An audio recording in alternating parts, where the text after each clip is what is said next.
Primeira leitura. Primeiro livro dos Macabeus.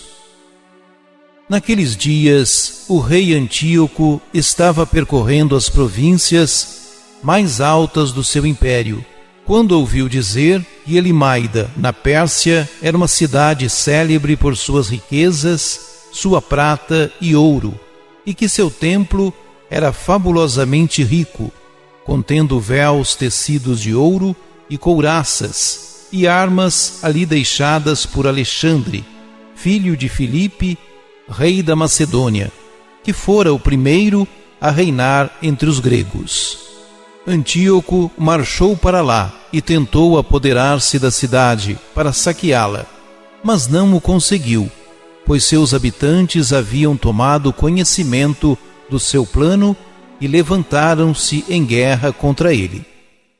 Obrigado a fugir, Antíoco afastou-se acabrunhado e voltou para a Babilônia.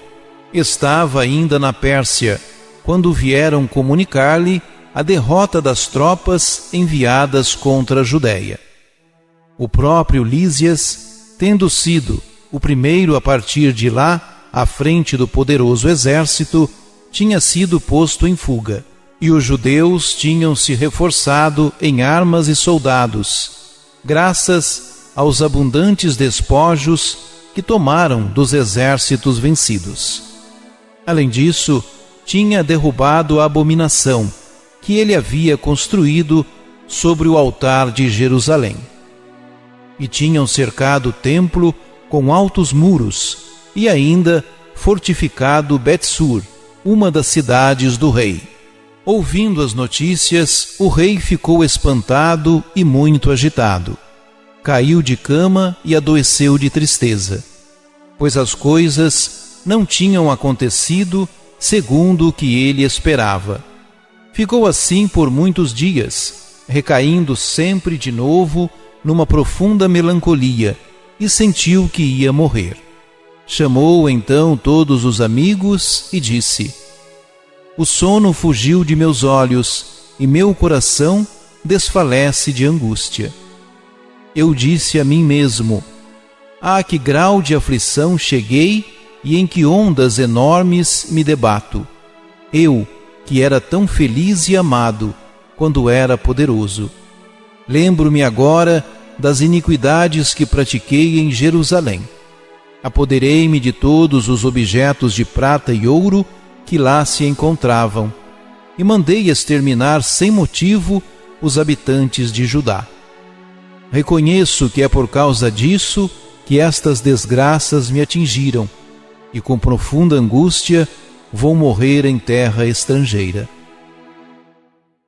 Palavra do Senhor.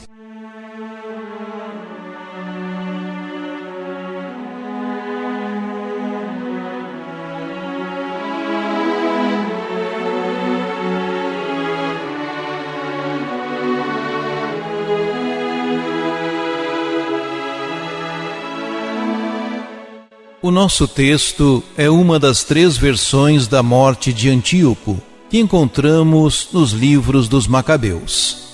As outras 2 versões encontram-se em 2 Macabeu 1, de 11 a 17, e também de 9, 1 a 29. A nossa versão interpreta a morte do tirano como manifestação do juízo de Deus. Começa por apontar a avidez com que vai à conquista da cidade, certo de que realizará os seus intentos. Mas tal não sucedeu. Dirigiu-se para esta cidade com o propósito de tomar e saquear, mas não pôde, porque os habitantes estavam prevenidos. Seguem-se outras más notícias: a derrota das suas tropas na Judéia, a destruição dos ídolos pelos israelitas e a fortificação do santuário. A derrota atinge o rei como uma doença. Antíoco IV Epifânio, que personifica o mal, é fisicamente anulado, de tal modo que não consegue levar a termo os seus maus projetos. Vendo-se às portas da morte, toma consciência dos seus crimes e do castigo que merece. mais do que arrependimento, mostra resignação perante o castigo que justamente o atinge, por causa da profanação do templo e do mal feito a Israel.